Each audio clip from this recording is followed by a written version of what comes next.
So I have been looking forward to hearing you unpack the notion of unpredicting. I have not heard that phrase before. I came across it with you. So, and in that is something about the ends of the spectrum of prediction.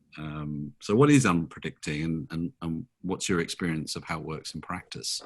Yeah, I'm not even really sure exactly where that word came from. It just spilled out when I was writing, because there were a lot of talk about predictions, and we have a tendency to predict. So I thought, well, we should contrast this. We should see what unpredicting would be like, because predictions often trap us.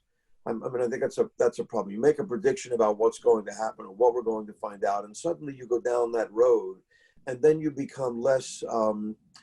I guess I would use the word pluralistic in your thinking. You tend to focus on something. You tend to, there's confirmation bias and all of those things that come with predicting too early on what you think the result might be, where you think things might be going. Then you only see the things that point that way, and you don't see the anomalies and all of those things we know about. And little by little, you're stuck in some little crevice somewhere, some little corner, and you don't know how to get out of that corner.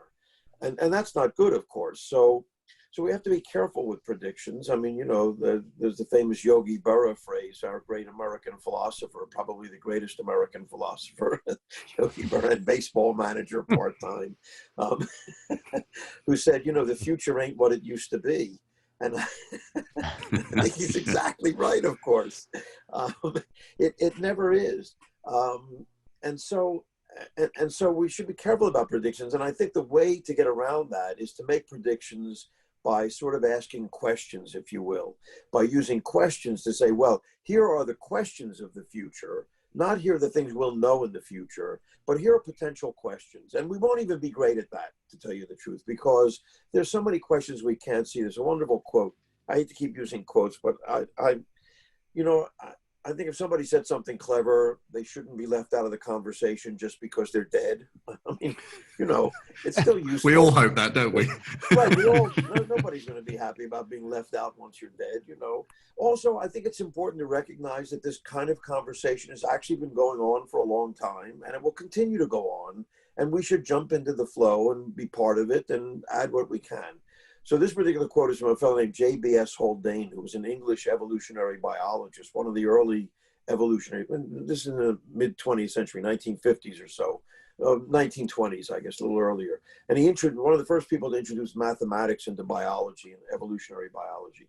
In any case, he was giving a talk, and he had this quote, which he said, "Not only is the universe stranger than we think, it is stranger than we can think."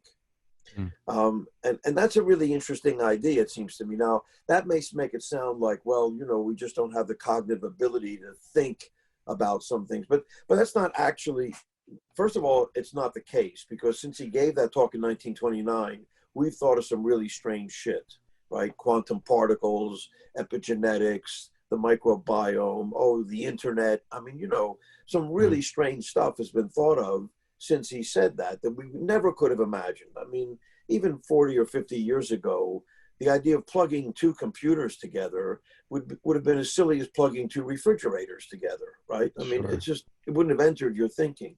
And Haldane himself actually was talking about the fact that he was looking forward to being surprised by the future, by being surprised by the fact that there are things that he can't possibly even imagine yet, but that will be imagined by future people, as it were.